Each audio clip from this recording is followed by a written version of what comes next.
Sa muli po, dito po muli tayo sa ating channel. Alhamdulillah. Pagbati ko po, Assalamualaikum warahmatullahi wabarakatuh sa mga ating mga kapatid na dumadaan sa ating internet, sa YouTube channel. Ay meron po tayo mga ilang mga pagbibigay ng kahalagahan po pagdating sa paniniwala at pananampalataya sa Islam.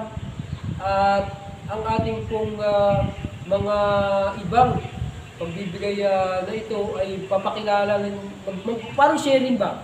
Magsishare po ang isa nating kapatid sa pananampalatayang Islam tungkol po dun sa Islamic way of life o yung tinatawag na Islamic way of life. So meron po siyang may dadagdag doon, inshallah, o isi-share sa atin. So magsishare po siya, isa kapatid po natin si Abdul Haq Muhammad. So bibigay po natin sa kanya inshallah kung ano po yung mga kung anong magandang ma-share niya inshallah.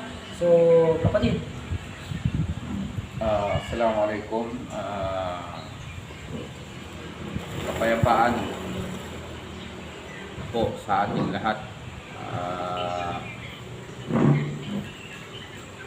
Ang gaya ng sinabi ng ating isang kapatid na tungkol doon sa ano ba ang ibig sabihin ng the way of life. Kasi kung titignan natin mga kapatid, sa simple definition ng Islam na layman term, sinasabi nga nila, what is Islam? Islam is a way of life. Ang isa sa mga naibigay ko na o ma-share gaya ng sinabi ng ating kapatid tungkol sa katagang na nasabi natin na Islam is a way of life. Ang sa akin mga kapatid, ang punto na pwede kong ibahagi, yung ibig sabihin lahat ng ating ginagalawan dito sa Islam ay may sistema. Ibig sabihin, meron siyang pahintulot galing sa Allah subhanahu wa ta'ala at sa Rasul sallallahu alaihi wasallam. Ibig sabihin nako-confine tayo sa katuruan ng Islam.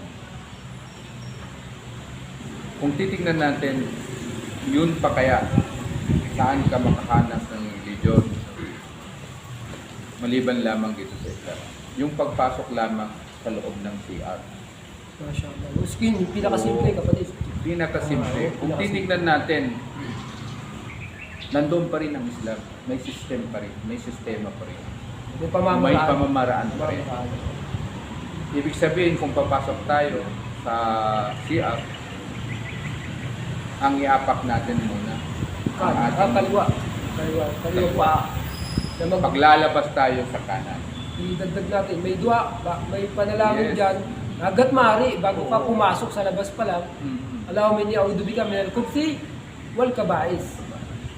Paglabas natin, bukrana ka. Tapos, ang ilalabas ay kanang paa. Kanang paa. Mauna yung kaliwa, pag sa maduming lugar, at paglabas mo sa maduming lugar, kanan paa.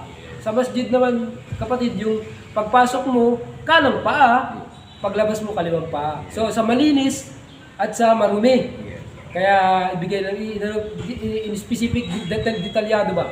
Dinitalye natin. So yun kapatid, ang kung makikita natin na ang Islam meron siyang kompletong sistema, pamamaraan na hindi tayo iniwanan ng Rasul sallallahu alaihi wasallam na mayroong pagdududa. Lahat ito nakadetalye, lahat ito mayroon proof of evidence. May proof of evidence, may referensya, may basihan siya lahat ng ginagawa natin. May basihan. Yun ang matindi doon eh, may basihan eh. Yung merong naayon talaga sa kwan. So, inshallah, yun lang ang pwede namin ibahagi. Inshallah, at least malinawan kayo. Inshallah. Waba'ad, wabillahi tawfiq wal hidayah. Assalamualaikum warahmatullahi wabarakatuh. Ituloy na lang natin yan, inshallah. Ma-edit, inshallah. Assalamualaikum.